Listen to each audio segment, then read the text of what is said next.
Hello Midnights. Thank you for tuning in. Our next story, an exploration of curses and their enduring legacy. Let us know where you are listening from and don't forget to subscribe. From ancient incantations etched in clay to modern-day superstitions, curses have haunted the human imagination for millennia. These potent pronouncements, intended to inflict harm, misfortune, or even death, reflect a deep-seated human need to understand, explain, and sometimes control the inexplicable forces of the universe. While modern science dismisses their literal power, the cultural impact and psychological effects associated with curses are undeniable, shaping beliefs, influencing behavior, and leaving a lasting mark on history and folklore. The origins of curses are deeply intertwined with the development of early human societies and their understanding of cause and effect, justice, and the divine. In animistic cultures, where spirits were believed to inhabit everything from trees to rocks, the concept of a malevolent spirit or an offended deity inflicting harm would have been a natural extension of their worldview. Curses likely arose as a way to appeal to these entities, either to seek their aid in harming an enemy or to ward off their wrath. This early understanding of an interconnected world, where the spiritual influenced the material, laid the groundwork for complex curse systems that saw misfortunes as direct spiritual attacks or punishments. In societies without formal legal systems or where such systems were perceived as inadequate, curses served as a primal form of social control and a means of seeking retribution for wrongs committed. If a person felt wronged and had no other recourse, a curse could be seen as a way to invoke divine or supernatural justice against the perpetrator. This often involved calling upon gods, ancestors, or powerful spirits to punish the offender, acting as a spiritual arbiter. The fear of being cursed could deter individuals from acts of injustice, protecting community harmony and establishing an invisible code of conduct. Before scientific understanding, plagues, famines, sudden deaths, bizarre illnesses, and other misfortunes were often attributed to supernatural causes rather than natural phenomena. Curses provided a tangible, if non-empirical, explanation for these calamities, offering a framework through which to understand and, perhaps, even influence these devastating events. It offered a sense of agency and meaning in the face of overwhelming randomness, allowing communities to attribute blame and seek remedies. Across cultures, words were often imbued with immense power, believed to literally shape reality. The act of speaking a curse, especially when accompanied by specific rituals, gestures, or objects, was believed to activate its potency. This belief in performative utterances, words that, when spoken, bring about the action they describe, is a fundamental aspect of curse traditions.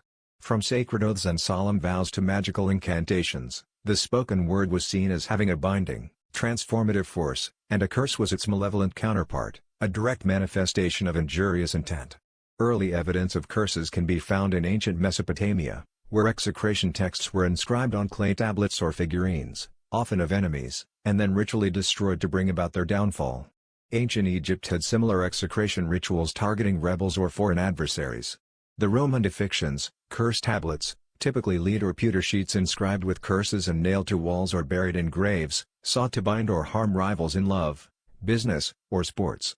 The Bible is replete with instances of curses, both divine and human, reflecting ancient Israelite beliefs in the power of God's word and human pronouncements. Beyond mere superstition, curses hold a profound and enduring place in the mythological narratives of virtually every culture. Their relevance in myth extends far beyond simple plot devices. They serve as powerful expressions of cosmic justice, reflections of foundational cultural fears, explanations for the origins of natural phenomena or societal structures, and crucial tools for exploring themes of fate versus free will, morality, and the consequences of human and divine actions. Through curses, ancient societies articulated their deepest understandings of order, chaos, and the powerful forces that govern existence. Perhaps no mythology is as rich with curses as the Greek pantheon, where divine and mortal curses interweave to create epic tragedies and shape destinies, often dictating the course of heroic sagas. Gods frequently curse mortals who offend them, often with extreme and prolonged suffering that highlights the terrifying power of the divine. Poseidon curses Odysseus to wander for years after Odysseus blinds his son, the Cyclops Polyphemus, making his journey home a decade-long ordeal, an inescapable consequence of hubris against a god. Hera, consumed by jealousy over Zeus's infidelities, relentlessly curses Heracles, driving him to madness that leads to the murder of his own family, forcing him to perform his seemingly impossible 12 labors as penance. These narratives emphasize that challenging the gods has dire, often inescapable, consequences, serving as moral cautionary tales. A recurring and tragic theme is the inherited curse, where the transgressions of an ancestor bring suffering upon their descendants. The cursed lineage of the House of Atreus, stemming from Tantalus's blasphemy against the gods, serving his son Pelops as a meal to the Olympians, brings generations of murder, incest, and betrayal upon his descendants, including Agamemnon, Clytemnestra, and Orestes. This illustrates a cosmic principle of inherited guilt, where the stain of original sin or grave transgression cannot be easily washed away, questioning the notion of individual innocence and highlighting the lasting impact of foundational wrongs. Mortals, too, wielded the power of curses, demonstrating that even limited beings could invoke potent spiritual forces. Oedipus, upon discovering the horrifying truth of his birth and actions, curses his own sons, Polynices and Eteocles, to die by each other's hand, a prophecy that tragically comes true, sealing their fate. This highlights the destructive power of human anguish and the self-fulfilling nature of deeply felt pronouncements, even from mortals. Cassandra, priestess of Apollo, is cursed with the gift of prophecy but also with the agonizing inability to be believed, a cruel punishment for rejecting Apollo's advances, illustrating the double-edged sword of divine gifts and the tragic isolation of unheeded truth. A common motif involves curses that transform individuals into animals, plants, or objects. These often serve as symbolic justice, reflecting the nature of their transgression or offering an explanation for their fate. For example, Medusa, cursed by Athena to have snakes for hair and a petrifying gaze after being defiled in Athena's temple, reflecting her monstrous act or victimhood, or the transformation of Arachne into a spider for her pride in weaving. Such transformations explain the origins of natural forms, imbuing the world with moral significance and narrative depth. Many Greek myths highlight curses as a direct consequence of hubris, excessive pride or defiance against the gods or the natural order. The tragic fates of figures like Niobe, who boasted of having more children than the goddess Leto and saw her children slaughtered by Apollo and Artemis, serve as grim warnings against challenging divine authority and the cosmic balance. In Norse myths, curses often revolve around fatalistic destinies, the corrupting power of greed, and the unraveling of familial bonds, reflecting a harsh and often fated worldview where even gods are bound by overarching prophecies. Perhaps the most famous Norse curse is that placed upon the ring of Andvari by the dwarf himself, after Loki steals it. The ring is cursed to bring ruin and death to its owner, a curse that drives the events of the Volsunga Saga, affecting figures like Fafnir, Sigurd, and the Nibelungs, leading to widespread tragedy and the destruction of powerful lines. This curse underscores the profound, destructive consequences of ill-gotten wealth and broken vows, a recurring theme in epic literature. While not a direct curse in the same vein, Loki's eternal binding and torture by venom for his role in Baldur's death acts as a severe, prolonged divine punishment, akin to a curse for cosmic disruption and betrayal, signifying the consequences of violating fundamental cosmic order and kinship. In Egyptian mythology, curses were frequently invoked for protection, particularly of tombs and sacred spaces. The famous Curse of the Pharaohs, though largely a modern sensationalized concept, draws from ancient tomb inscriptions designed to deter desecrators by invoking the wrath of gods or spirits against them. These were not random acts of malice but deliberate magical protections, often specific in their threats. For example, may he who disturbs this tomb be denied water in the afterlife, reflecting a deep reverence for the dead, the sanctity of their resting places, and the belief in spiritual repercussions extending beyond life. The myth cycles of King Arthur feature curses often associated with magical artifacts, places, or divine judgment for sin. The Fisher King's kingdom is cursed to barrenness, the wasteland, due to his own wound or moral transgression, a curse that can only be lifted by a worthy knight achieving the Holy Grail. This reflects themes of spiritual decay, the collective suffering for individual sin, and the arduous path to redemption through spiritual quest, intertwining personal morality with the fate of an entire land. These mythological accounts underscore that curses were not merely random acts of malevolence but were often perceived as instruments of divine justice, reflections of cosmic order, or the tragic consequences of human flaws and transgressions.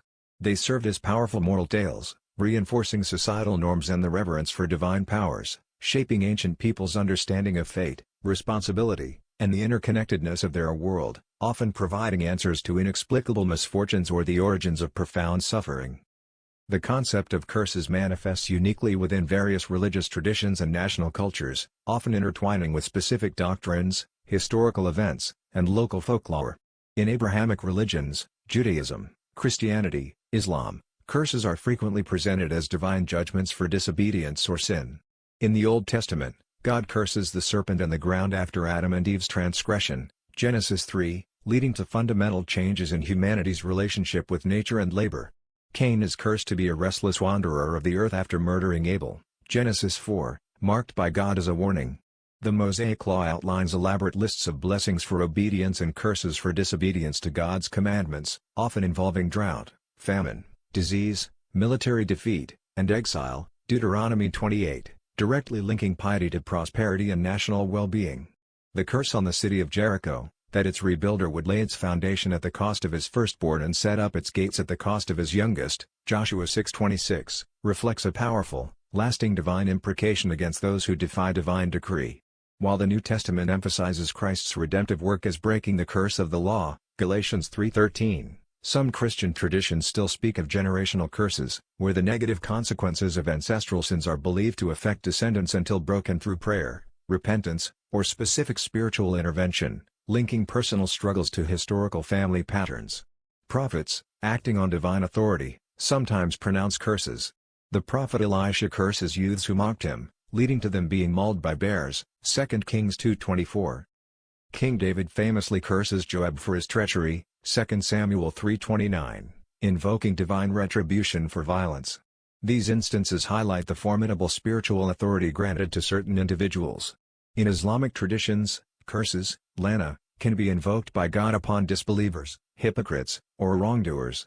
The Quran contains verses that speak of God's curse upon those who deny truth or commit grave sins. Certain actions, like usury, riba, or backbiting, are said to incur a divine curse. Prophet Muhammad also pronounced curses on individuals for specific misdeeds, but generally, curses are discouraged for believers, with emphasis on seeking God's mercy and forgiveness rather than invoking harm on others. The belief in sihr, black magic, and its effects, which can include curses, is also present, with specific Quranic verses and prayers, dua, prescribed for protection and remedy. In Hinduism, curses, shaap or shrap, are a prominent feature of Hindu mythology and philosophy, deeply linked to the concept of karma and the power of asceticism. Sages, rishis, ascetics, tapasvas, and holy persons are often depicted as possessing immense spiritual power, tapas, accumulated through austerity, and their anger can manifest as extraordinarily potent curses. For example, sage Durvasa, known for his short temper, curses Shakunala to be forgotten by her lover, King Dushyanta, due to her momentary disrespect during his visit, illustrating the severe consequences of offending those with spiritual might. Even gods are not immune to the power of curses. Bhrigu curses Vishnu to take multiple mortal incarnations on earth after Vishnu kills Bhrigu's wife, a curse that explains the avatars of Vishnu. Gandhari, mourning the death of her sons in the Mahabharata war, curses Krishna, foretelling the destruction of his Yadava clan and his own lonely death, illustrating the power of a mother's grief and spiritual strength that can even affect the divine. Curses in Hinduism often serve to illustrate the inescapable nature of karma, where one's actions, good or bad, inevitably return to them or their descendants, even over multiple lifetimes, reinforcing a cosmic moral order. The concept of drishti, evil eye, is also prevalent, believed to cause misfortune through an envious or malicious gaze. While core Buddhist teachings emphasize personal responsibility, karma, and liberation from suffering through enlightenment rather than external curses, some Buddhist traditions, particularly in their folk or tantric manifestations, do engage with concepts akin to curses. In some Tibetan Buddhist tantric practices, imprecations or powerful verbal expressions of disdain towards enemies or obstacles exist. These are often used as part of specific rituals to overcome hindrances or subdue malevolent forces that impede spiritual progress, rather than for personal vengeance in the common sense. The underlying philosophy emphasizes transforming negative energy or protecting practitioners from harm, always with the ultimate goal of enlightenment and compassionate action. Beyond broad religious categories, many cultures have distinct, localized curse traditions often intertwined with their unique history, folklore, and magic systems. In Ireland, Irish folklore is rich with curses, mallacht, and prohibitions, geasa, deeply embedded in the landscape and oral traditions. A mallacht is a direct verbal curse, often invoking misfortunes, illness, or even the devil or infernal powers. Traditional Irish Gaelic had numerous evocative words for curses, reflecting their prevalence and cultural significance. Examples include "May the devil choke you," "May your house fall upon you," or "May the road rise to meet you," sometimes used ironically, but also with deeper, binding implications. These were often pronounced by the wronged or the marginalized, seen as a powerful form of spiritual retribution. A geasa is a unique type of sacred obligation or prohibition, often placed upon heroes at birth, by supernatural beings, or even by themselves. Breaking a geasa would lead to dishonor, misfortune, or death, often in a particularly ignominious way. Cuchulainn, a legendary Irish hero, was bound by several geasa, including one never to eat dog meat and another never to refuse hospitality. The breaking of both led to his tragic downfall, showcasing the inescapable nature of destiny and the binding power of these ancient prohibitions. The geasa underscore the importance of honor, ritual, and adherence to specific codes in ancient Irish society. A peasiog is a type of folk curse or spell, often involving specific actions like burying cursed objects, for example, dead animals, effigies, on someone's property to cause misfortune, especially related to farming, livestock, or marriage. These were typically practiced by folk practitioners, reflecting community-level disputes and superstitions, and were often seen as a way to manipulate local energies. In the Philippines, Filipino folk magic incorporates various types of curses and malevolent sorcery, kulam, reflecting a blend of indigenous beliefs, Catholicism, and animism. Kulam is a broad term for black magic or sorcery, often involving a mangkukulam, which are sorcerer, who can inflict harm through specific rituals. These rituals often use effigies, similar to voodoo dolls, personal effects, like hair or clothing, or by sending harmful objects, like insects, pins, or thorns, into the victim's body. The effects can range from mysterious, inexplicable illnesses and swelling to mental distress, paralysis, or even death. Belief in kulam is deeply ingrained in some rural communities, leading to both fear and a reliance on folk healers, onryō, for diagnosis and cure. A sumpâ translates to curse, vow, or oath, signifying the binding power of spoken words, sometimes accompanied by ritual gestures or the shedding of blood. It carries a strong sense of moral and spiritual obligation, where breaking a sumpâ brings dire consequences, reinforcing social contracts and moral duties.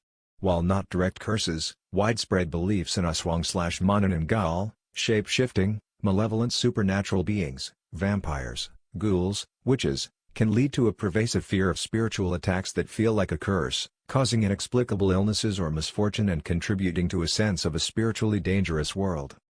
Japanese folklore features various curse methods, often rooted in Shinto beliefs about vengeful spirits, onryō, and the power of malevolent intent or unresolved grievances. Ushi no Toki Mairi, Ox-hour shrine visit, is a famous and chilling ritual often depicted in folklore, involving a scorned individual, frequently a woman, wearing white and with candles on her head, driven by intense jealousy or desire for revenge, visiting a Shinto shrine between 1 and 3 a.m., the ox-hour, hammering nails into a sacred tree through a straw effigy of the target. This is believed to unleash a powerful curse, often calling upon malevolent spirits to exact revenge, highlighting the desperate measures of those wronged. Kadoku is a dark form of magic involving placing venomous insects or small animals, for example, snakes, centipedes, in a sealed jar and letting them kill each other. The last surviving creature is believed to house a potent spiritual power, a kami or spirit that can be used to inflict curses of illness, misfortune, or death upon enemies, or even to bring wealth, though often with terrible side effects for the user, demonstrating the dangerous allure of forbidden magic and its ethical costs.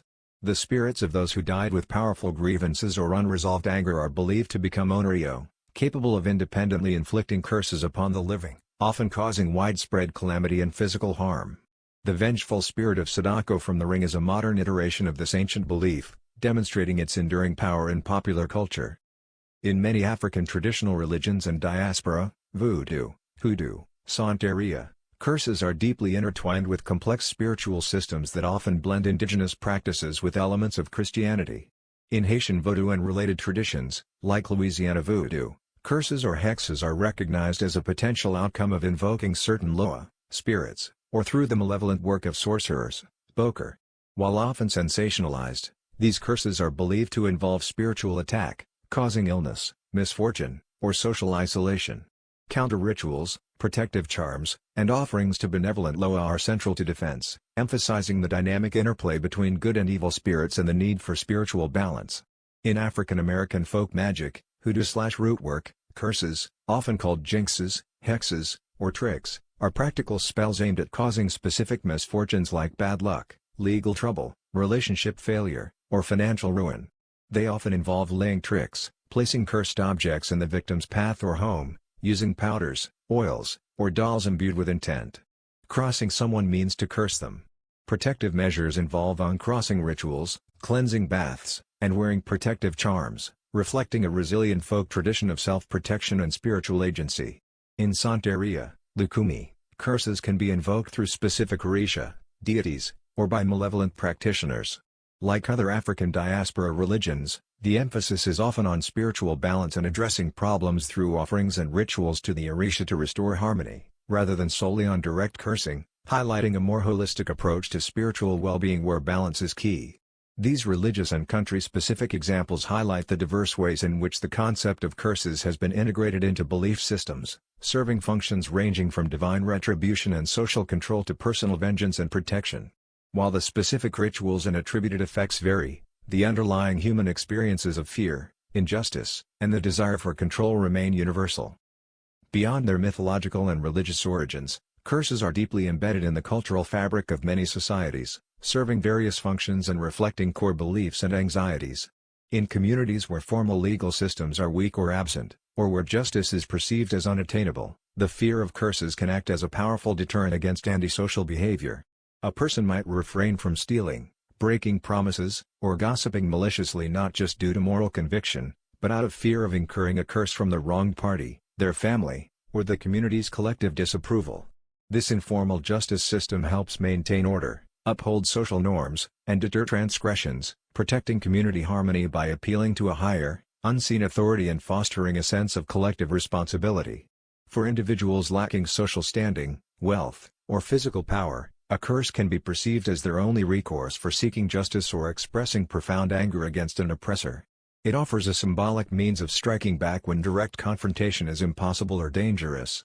The act of voicing a curse, even if it has no literal effect, can provide a significant psychological release for the aggrieved party, affirming their dignity and desire for retribution in the face of perceived injustice, channeling intense emotional energy. The specific nature of curses often mirrors the values and anxieties prevalent in a given culture. In agrarian societies, curses might target crops, livestock, or the fertility of the land, reflecting a deep dependence on natural cycles. In cultures valuing family lines and lineage, curses might focus on infertility, the death of children, or generational misfortune, symbolizing the ultimate threat to continuity and legacy. The evil eye, widespread in Mediterranean, Middle Eastern, and Latin American cultures, reflects a deep-seated fear of envy and its destructive power, leading to elaborate customs to avert its effects and encourage modesty and humility. Curses are ubiquitous in folklore, proverbs, songs, and everyday anecdotes. They become part of the cultural lexicon, used to explain inexplicable misfortunes. They must have been cursed, to warn against certain behaviors, for example, disrespecting elders, breaking promises, betraying trust, or simply as colorful, albeit potent, expressions of anger or frustration. The story of a local curse, perhaps attached to a specific family, place, or historical event, can be passed down through generations, reinforcing communal beliefs, historical memory, and moral lessons about cause and effect, becoming integral to local identity. Curses are often closely linked to the breaking of taboos, actions or objects considered sacred, forbidden, or dangerous within a culture. Desecrating a burial ground, harming a sacred animal, violating an oath, or misusing sacred objects might automatically incur a curse, not necessarily from a specific person, but from the spiritual forces protecting the taboo. This reinforces respect for traditions, spiritual boundaries, and the perceived consequences of irreverence, contributing to a sense of social order and spiritual caution that shapes daily life. Even without literal belief, the awareness of curses can profoundly shape cultural practices and individual behavior. People might avoid certain places, for example, haunted houses, cursed archaeological sites, places of historical tragedy, defer to community elders, or participate in protective rituals, like wearing amulets, performing specific gestures, or engaging in cleansing rites, out of respect for tradition, a lingering sense of caution, or a desire for peace of mind. This collective acceptance and interaction with the concept contribute to the perpetuation of these beliefs across generations, becoming part of the cultural identity and influencing decision-making. In many cultures, objects themselves can be imbued with curses.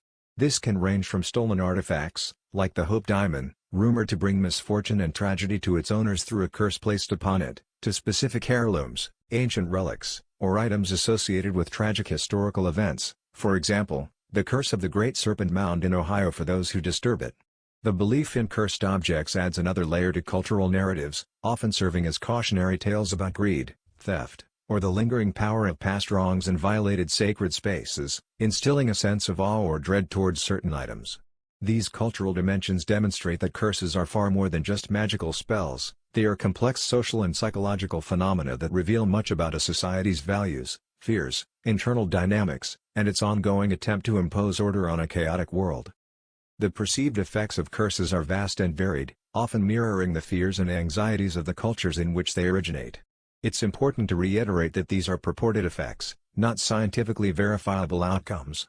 A common and deeply feared belief is that curses can manifest as mysterious, chronic illnesses that defy conventional medical explanation, unexplained pain, infertility, recurring accidents, or even sudden, inexplicable death. Victims might experience wasting diseases, constant fatigue, strange skin conditions, or sudden onset of mental illness, all attributed to supernatural interference. In cultures where such beliefs are strong, a sudden decline in health might immediately prompt a search for a spiritual cause rather than purely medical one.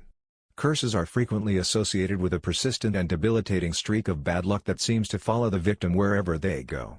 This can include continuous financial ruin, repeated career setbacks, failed businesses, broken relationships, constant legal troubles, or a general inability to succeed despite effort, leading to a sense of perpetual struggle and despair. This explanation offers a way to understand why some individuals seem inherently unlucky despite their efforts. Perhaps the most significant and demonstrably real effect of believing oneself to be cursed is profound psychological distress. Anxiety, paranoia, chronic depression, overwhelming fear, a sense of hopelessness, and an inability to experience joy can plague individuals who believe they are under a curse. This mental state can lead to physiological changes, for example, elevated stress hormones, weakened immune system, psychosomatic illnesses, and self-fulfilling prophecies, where the individual unconsciously or consciously brings about the negative outcomes they dread, experiencing a phenomenon akin to the nocebo effect, the opposite of the placebo effect. The power of suggestion and expectation, both internal and external, can be remarkably potent, causing genuine suffering and even leading to death in extreme cases, for example, voodoo death. In many cultures, being perceived as cursed can lead to severe social ostracization. Others may fear contamination, the curse spreading to them, or simply view the cursed individual as a harbinger of misfortune. This can have devastating consequences for an individual's life, leading to the loss of friendships, community support, marriage prospects, and economic opportunities, effectively marginalizing the individual and cutting them off from vital social networks. Some traditions speak of curses that affect entire families or lineages, passing down misfortune, illness, addiction, or tragedy from one generation to the next, known as generational curses. This belief often serves to explain recurring patterns of adversity within a family line that might otherwise seem inexplicable, providing a narrative framework for inherited struggles and guiding actions to prevent their continuation, such as specific rituals or ancestral veneration. In some belief systems, particularly those with strong animistic or demonological components, curses are seen as opening the door to malevolent spirits, demonic entities, or malevolent jinn, in Islamic folklore. This can lead to symptoms of spiritual possession, terrifying nightmares, unexplained voices, physical manifestations of spiritual torment, or uncontrollable behaviors, requiring specialized spiritual intervention like exorcism. While the specifics of curses vary widely, certain types and intentions appear repeatedly across cultures, often falling into categories based on their desired outcome or origin. The evil eye, maldoho, Einhara, Nazar, fascinatio, is arguably one of the most ancient and widespread curse beliefs globally, found from the Mediterranean and Middle East to Latin America, parts of Asia, and Europe.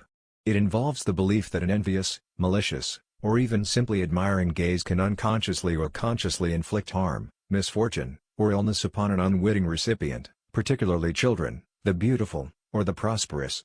Symptoms are often vague, including headaches, fatigue, loss of appetite, general malaise, or unexplained illness. Protection often involves specific amulets, like the Nazar, Hamsa, gestures, or specific prayers/incantations to deflect the gaze.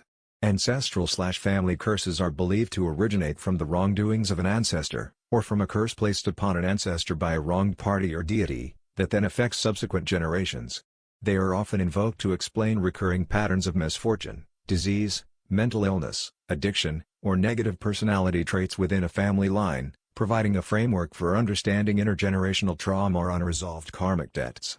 Love/relationship curses are intended to disrupt existing relationships, cause infidelity, prevent someone from finding love, or even to bind someone to an unwanted relationship. These are often sought out by individuals experiencing heartbreak, jealousy, or a desire for control over another's affections, highlighting the intense emotional drivers behind curses. Prosperity/financial curses are aimed at causing financial ruin, business failure, job loss, a persistent lack of wealth, or bad luck in endeavors. These are frequently associated with envy, competition, or revenge in economic or social contexts, reflecting desires for material success and anxieties about economic insecurity. Revenge curses are a broad and very common category encompassing any curse specifically designed to inflict harm or misfortune upon an individual who has committed a perceived wrong against the cursor. This could range from minor annoyances and discomfort to severe physical harm, mental breakdown, or even death, depending on the intensity of the grievance and the belief system, showcasing the human desire for retribution, sometimes when formal justice is unobtainable. In many ancient and traditional societies, violating sacred spaces, breaking religious laws, disrespecting deities, ancestors, or sacred objects was believed to automatically incur a curse, known as breaking of taboos/sacrilege curses, often directly from the divine or the aggrieved spiritual entities, rather than a human cursor. These often involve environmental calamities or long-term misfortune, reinforcing the sanctity of certain rules and places and the consequences of their violation. Breaking a solemn oath or a sacred vow, especially one made under divine witness, was often believed to incur a severe curse, not just from the offended party but from the deities invoked during the oath. This reflects the powerful binding nature of verbal agreements and truthfulness in many cultures, where a broken word carries significant spiritual weight and can unravel social trust. From a cultural and magical perspective, the mechanism of a curse often involves a combination of intent, invocation, and sympathetic principles. The most crucial element is the clear, focused, and often intense intention of the cursor to inflict harm. This powerful desire is believed to be the driving force that propels the curse into effect, acting as the magical will behind the action. Without genuine intent, a curse is often considered inert. This often involves specific words, incantations, prayers, or pronouncements that are believed to carry power, known as invocation. These might be ancient formulas, rhyming verses, or direct appeals to deities, spirits, or malevolent forces. The words themselves are believed to contain the energy or command that activates the curse, making speech a powerful, almost creative act in a magical context. The specificity of the invocation often dictates the nature of the curse's effect. Many curses involve elaborate rituals and sympathetic magic that enhance their potency, drawing on magical principles. Contagious magic asserts that things that have once been in contact continue to act on each other. It involves using a piece of the victim's hair, clothing, fingernails, bodily fluids, a photograph, or even their name written down. This establishes a contagious link or spiritual connection, allowing harm done to the object to affect the distant victim, based on the belief that once things are in contact, they remain connected. Homeopathic/sympathetic magic, likeness, states that like produces like. It involves creating an effigy, a doll or image, of the victim to manipulate. By sticking pins into the effigy, as famously seen in sensationalized voodoo portrayals, burning it, burying it, or otherwise harming it, the cursor believes the same harm will befall the target. Symbolic objects might also be used, such as a broken mirror for bad luck, a rusted nail for decay, or tangled threads for confusion, directly mirroring the desired outcome. Performing the curse at specific locations/times like crossroads, liminal spaces between worlds, believed to be potent points for spiritual interaction, at midnight, the witching hour, during a particular lunar phase, for example, new moon for banishing, waning moon for decrease, or in a graveyard, to invoke spirits of the dead, enhances its power by drawing on specific energies or spiritual presences aligned with the curse's intent. Sometimes offerings, for example, food, drink, blood, precious items, specific herbs, are made to spirits, deities, or ancestors to enlist their aid in fulfilling the curse, acting as a payment, appeasement, or pact that strengthens the curse's magical force. Specific bodily actions like gestures, for example, pointing, specific hand signs like the mano cornuta in some contexts, or a raised middle finger, spitting, or stepping over something belonging to the victim can also be part of the ritual, acting as a direct physical channel of intent and conveying power. The cursor might believe they are channeling spiritual energy, invoking a deity, harnessing the power of their own heightened will, or calling upon vengeful spirits to imbue the curse with power. The psychological state of the cursor, intense anger, unwavering focus, emotional distress, ritual trance, is often considered vital in projecting the curse's force, acting as the catalyst for its activation. For the curse to work from a psychological and often observed standpoint, the victim often needs to be aware of it or at least susceptible to the idea of curses. The fear, anxiety, paranoia, and overwhelming sense of dread generated by the belief can then manifest as profound psychological distress.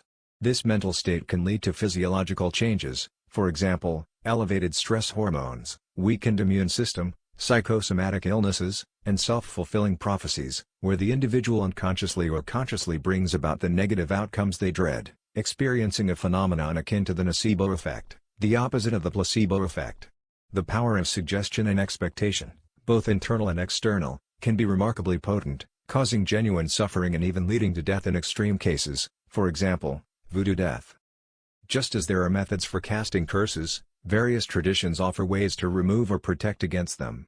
These methods are typically rooted in the same belief systems that acknowledge curses, offering hope and a path to spiritual restoration and psychological relief. A common approach is to engage a spiritual practitioner, shaman, witch doctor, priest, folk healer, medium, exorcist, to perform a counter-ritual or blessing designed to neutralize the existing curse.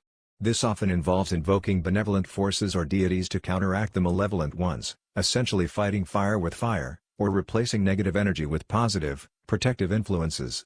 This can involve complex ceremonies, incantations, and specific offerings. These cleansing rituals aim to physically and spiritually purify the individual or space believed to be affected by the curse, removing malevolent influences. They often involve salt, believed to purify, absorb negative energy, and create protective barriers. Salt baths, sprinkling salt around a space, or carrying a small bag of salt are common practices across many cultures. Herbs like sage, palo santo, rosemary, frankincense, rue, or wormwood are burned for smudging, where the smoke is believed to clear negative energy, banish unwanted influences, and invite positive energies. The choice of herb is often specific to the type of curse or desired outcome. Holy water or blessed objects from religious traditions, for example, crosses, rosaries, statues of saints, blessed metals, holy scripture, are used to purify and protect individuals or their homes, leveraging the spiritual authority of the religion. Ritualistic bathing or washing with specific herbs, soaps, or blessed waters symbolically washes away the curse and its effects, purifying the body and spirit. This can be a daily practice or a specialized ritual. Sweeping a space with symbolic brooms or performing specific sweeping motions, for example, towards the outside or a crossroads, is believed to remove negative energy and impurities. Wearing or carrying amulets and talismans, such as the Hamsa hand, Nazar, evil eye bead, crosses, specific gemstones, for example, black tourmaline, obsidian, jet, onyx, or culturally significant symbols, is believed to ward off curses, deflect negative energy, and provide a continuous shield of protection, acting as a personal ward that absorbs or repels negative forces. Many religious traditions offer specific prayers, invocations, fasting, pilgrimages, or specific rituals, for example, mass, chanting, circumambulation of sacred sites, lighting candles, to seek divine intervention, protection from curses, and spiritual healing. Regular adherence to religious practices is often seen as a continuous form of spiritual hygiene and a way to build a protective spiritual shield. In cases where a curse is believed to have led to spiritual possession or severe demonic oppression, an exorcism ritual may be performed by religious authorities, for example, priests, imams, shamans, spiritual healers, to expel malevolent entities or influences that have attached themselves to the victim, restoring their spiritual integrity and reclaiming their body and mind. In some belief systems, a curse might be seen as a consequence of one's own actions, sins, or moral transgressions. Confession and repentance, making amends for wrongs committed, and seeking forgiveness, from a divine entity or the wronged party, can be seen as crucial steps towards lifting the curse by addressing its spiritual root cause and rebalancing karma.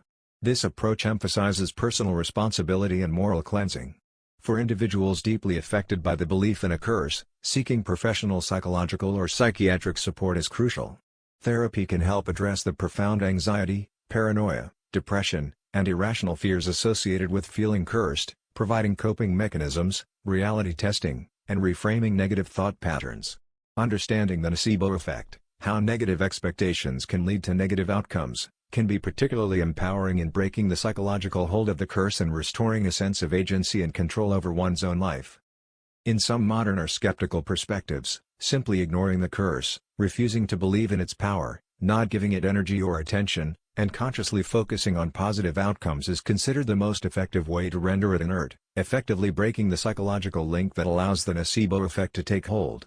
This approach relies on mental fortitude and a deliberate shift in perspective, reclaiming power from the perceived curse. While the scientific lens finds no empirical basis for the literal existence of curses, their profound and pervasive presence in human culture is undeniable. They serve as a powerful testament to our age-old attempts to make sense of suffering, dispense justice, and navigate the unpredictable currents of life. From the wrath of Olympian gods to the protective incantations of ancient Egypt, and from the biblical pronouncements of divine judgment to the specific magical traditions of Ireland, Japan, or the African diaspora, mythological and religious curses underscore humanity's enduring fascination with fate and divine retribution. Furthermore, their crucial role in social control, expressing grievances, reflecting core cultural values, and shaping collective consciousness highlights their deep integration into societal norms and folklore. Whether viewed as ancient superstitions, powerful psychological phenomena, or enduring cultural narratives, the belief in curses continues to shape our stories, influence our behaviors, and provide a rich, albeit often unsettling, tapestry within the human experience. Understanding their history and cultural significance offers valuable insight into the enduring power of belief, fear, and the human quest for control in a world that often feels beyond our grasp.